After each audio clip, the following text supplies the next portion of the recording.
The Fridley movie theater outside Des Moines is ramping up for a big summer, but finding workers has been a struggle. We used to have stacks of applications. Now we might have 2 or 3. That's why the theater's manager says he and others like him in the service industry fought to change the state's child labor law, making it easier to hire teenagers under 16.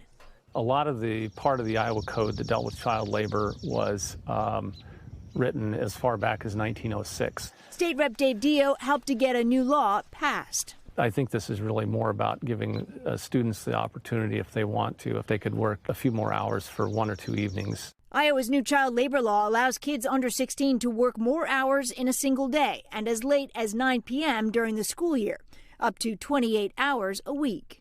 Do you have any concerns that some kids may work too much and not pay attention to their education?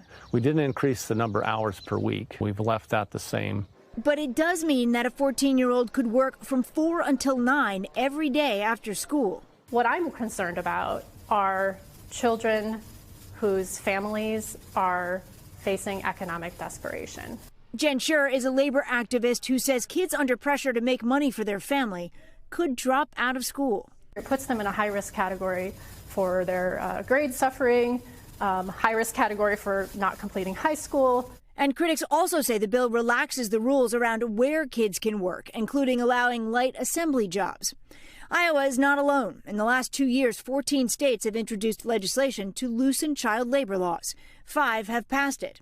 All of this coming as the federal government says there has been a 69% increase in child labor violations. Those are the situations in which we're seeing teens often recruited and then hired into highly exploitative work that involves excessive hours, illegal exposure to either hazards or chemicals. Do you worry that by expanding child labor and changing the law here, it sets a tone that could potentially open the door for companies and industries to take advantage of kids? If they're breaking the law, they're breaking the law. This doesn't open it up to allow for, for those type of things. The new law, he says, is written for kids like Asher Hughes.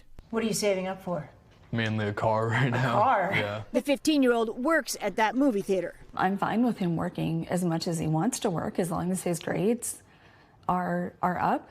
Does working until 9 seem late to you? No, not really. He doesn't go to bed at 9. I don't know any teenager that does go to bed at 9 or 10. It teaches responsibility, Shelley Hughes says, and the value of money, at a time when businesses say they could really use the help. Stephanie Gosk, NBC News, Waukee, Iowa. Thanks for watching our YouTube channel. Follow today's top stories and breaking news by downloading the NBC News app.